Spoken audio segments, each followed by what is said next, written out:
ya inilah kalau misalnya populasi itu tidak ditangani dengan baik gitu loh. Ada prinsip-prinsip yang ingin ditanamkan, istilahnya kalau di kita tuh PBB-nya, tapi PBB-nya ruang angkasa. Nah, di sana itu namanya United Federation of Planet.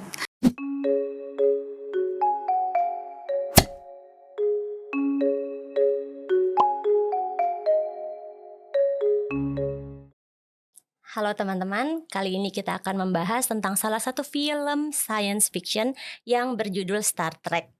Nah, ini adalah Student Forum seri pertama dari Klaster Riset Seni, Budaya, dan Etnisitas Sekolah Kajian Strategik dan Global Universitas Indonesia.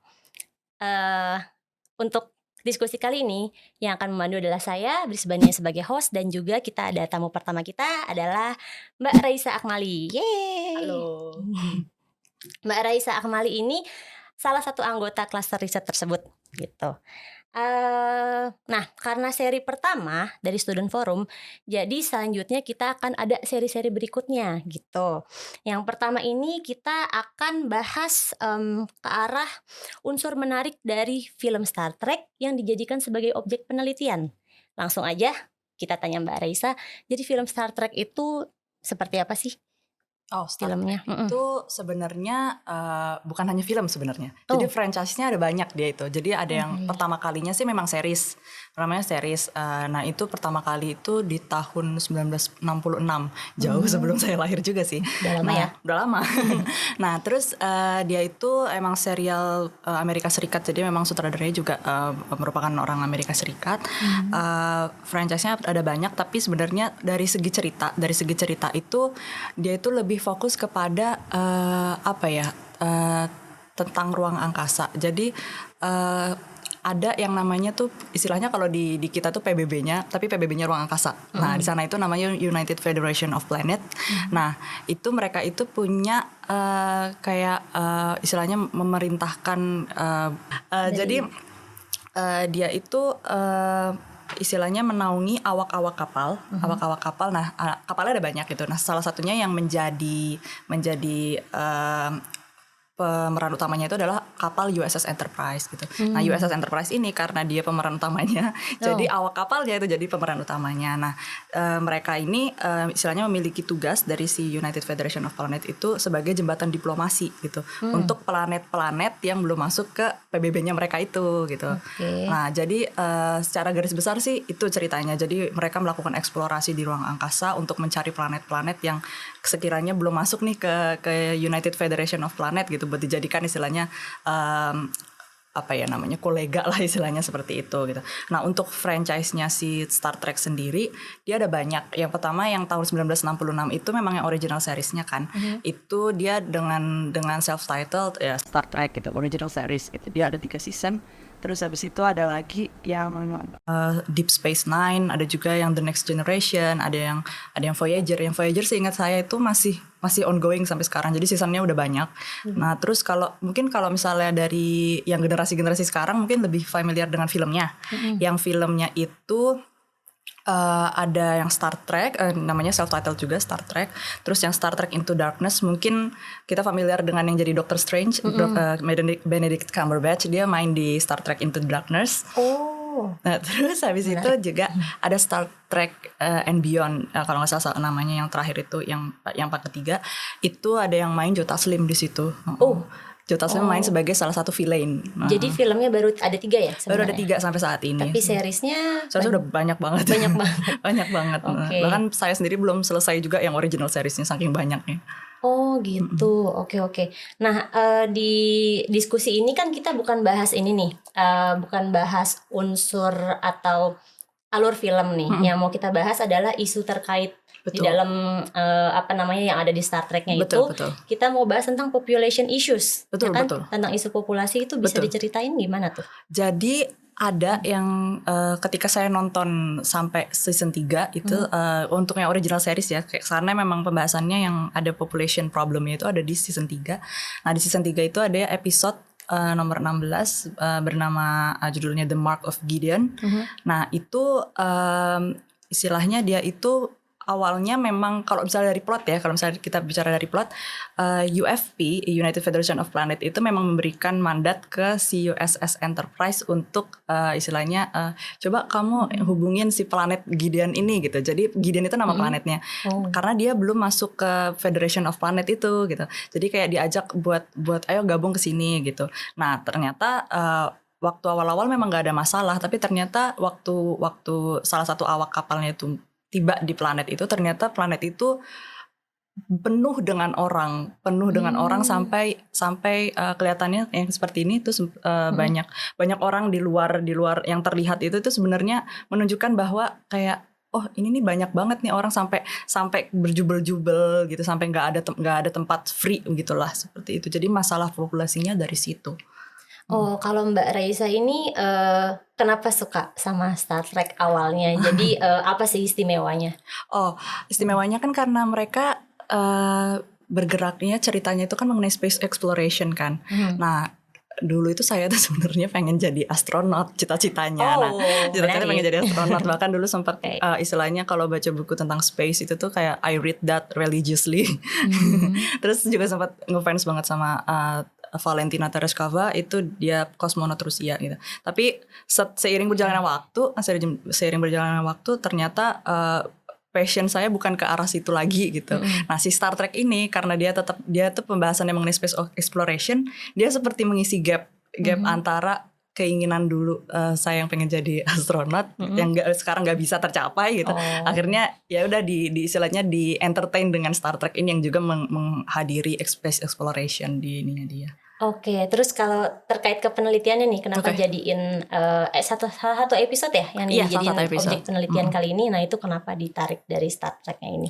Karena apa ya, dalam episode yang ini, yang The Mark of Gideon ini, itu satu-satunya yang saya ingat, istilahnya dari sekian season, dari 3 season yang saya tonton, cuma The Mark of Gideon yang benar-benar ngebuat saya mikir, yang istilahnya apa ya, kayak sampai kepikiran sampai sekarang gitu loh, karena kok ini merefleksikan apa yang ada di realitas kita gitu, di dunia kita saat ini gitu, permasalahan mengenai populasi itu, seperti itu. Oke, dan kenapa milih soal population issues? Apa ada isu lain sebenarnya yang bisa dijadikan topik dalam penelitian terkait alur film Star Trek atau isi ceritanya atau apa? Kalau ininya sih mungkin karena kenapa tertarik membahas mengenai populasi, karena sebenarnya kan permasalahan mengenai populasi itu kan sebenarnya timely relevant issue kan. Dia tuh problem yang istilahnya tidak lekang oleh waktu gitu loh. Karena dari zaman dulu sampai sekarang kita masih menghadapi masalah mengenai populasi, dan juga populasi itu ya dia juga merupakan masalah yang multidimensional gitu. Jadi istilahnya penelitian ini masih relevan lah untuk istilahnya diteliti, karena ya dia kalau itu misalnya tidak pernah bisa ditangani, istilahnya kalau misalnya belum tidak bisa ditangani, ya dia akan istilahnya merambat ke masalah-masalah yang lainnya, seperti itu. Oke. Nah, tadi kan ngebahas kalau misalnya tidak bisa ditangani akan merambat ke permasalahan-permasalahan lainnya tuh. Jadi implikasi seperti apa sih yang disebabkan oleh masalah populasi ini gitu? Oke, jadi masalah populasi itu kan sebenarnya ada 2 ya, whether dia itu overpopulated sama underpopulated. Nah, dua-duanya sebenarnya juga memiliki istilahnya efek domino lah istilahnya, ada merambat ke masalah yang lainnya. Misalnya kalau overpopulated akan ada yang namanya masalah ditimbulkan seperti food scarcity, kelangkaan pangan gitu. Nah, kelangkaan pangan itu bisa menyebabkan istilahnya kurang gizi, ya kan, bisa menyebabkan kurang gizi. Dan itu juga istilahnya merambat lagi ke ujungnya misalnya kematian. Nah, ada juga yang misalnya overpopulated di satu daerah aja gitu, akhirnya mengakibatkan underpopulated di daerah yang lain gitu. Nah, underpopulated itu juga istilahnya bisa merambat ke masalah seperti misalnya kurangnya SDM gitu. Misalnya kurang SDM, terus misalnya harus mengambil SDM dari luar negeri misalnya gitu kan. Nah, kita kan juga nggak tahu kan istilahnya cost-nya harus bayar berapa untuk memasukkan istilahnya imigran dari pekerja dari luar, betul. Nah terus habis itu belum lagi di negara mereka apakah ada penyakit tertentu gitu yang bisa menular, terus ketika masuk sini jadinya menular. Jadi sebenarnya permasalahannya itu sangat kompleks gitu, dan juga kalau itu tidak segera ditangani ya istilahnya ya itu merambat kemana-mana.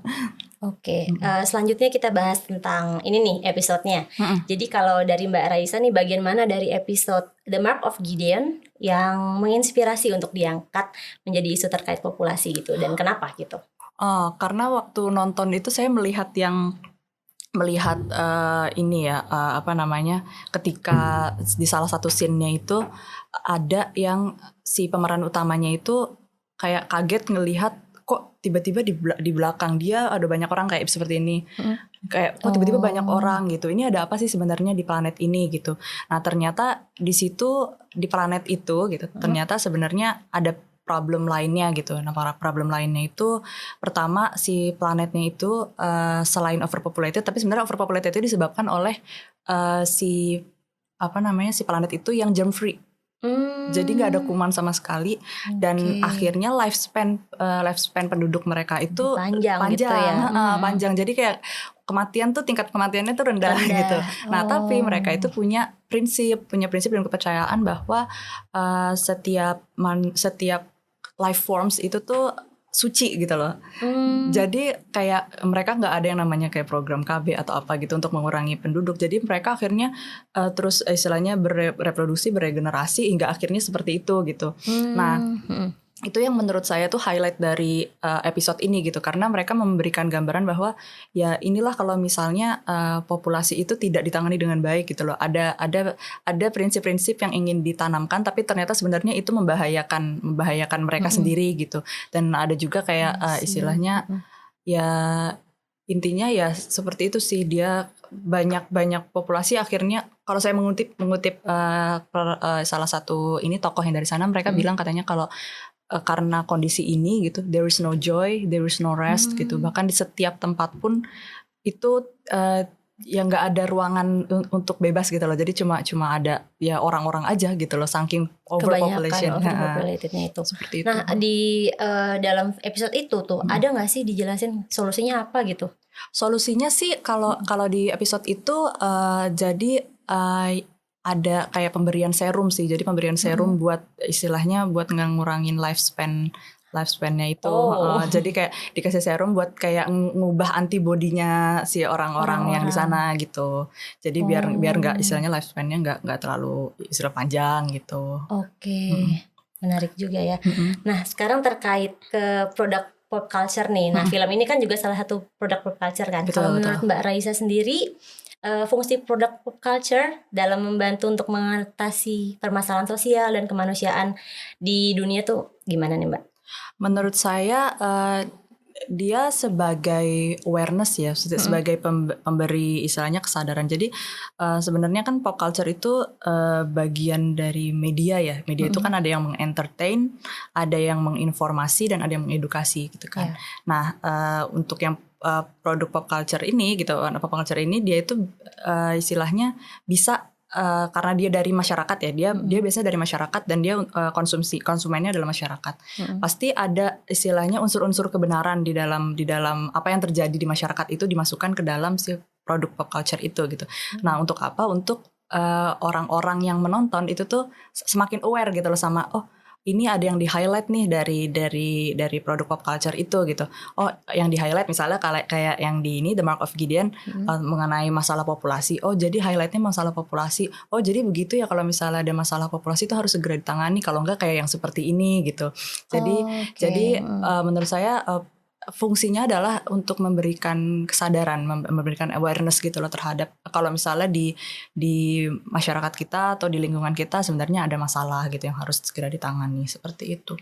Oke, sebagai awareness ya berarti untuk meningkatkan kesadaran. Nah, kalau misalnya menurut Mbak Raisa sendiri, apa itu sudah menjadi bagian dari solusi gitu untuk menangani permasalahan kemanusiaan dan sosial gitu? Kalau menurut saya sih sudah masuk ke tahap solusi. Jadi gimana ya, untuk seseorang bisa menemukan solusi kan berarti harus ada masalah dulu kan. Nah, produk pop culture ini saya rasa menurut pandangan saya dia itu memberikan awareness gitu, memberikan gambaran bahwa ada masalah nih sebenarnya yang perlu ditangani. Nah, ketika kita sudah tahu, udah sadar bahwa ada masalah yang harus ditangani, ya akhirnya kita bisa istilah come up with solution gitu. Kadang kan solutionnya itu juga biasanya kan suka ada di istilahnya diterangkan di filmnya atau di seriesnya gitu. Tapi kan itu kan istilahnya solusi yang untuk plot mereka gitu. Nah, tapi kan itu istilahnya bisa menjadi kayak pemberitahu gitu loh, memberitahu kita gitu, sign bahwa ya ayo kita harus cari solusinya dari masalah yang mirip dengan yang ada di yang diberikan oleh si pop culture itu gitu. Oke, menarik banget ya.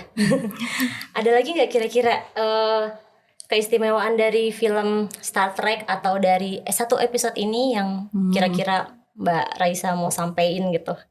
Kalau episodenya ini sih, dari episode ini sih saya sebenarnya memang sebenarnya udah disebutin sih tadi. Jadi apa ya?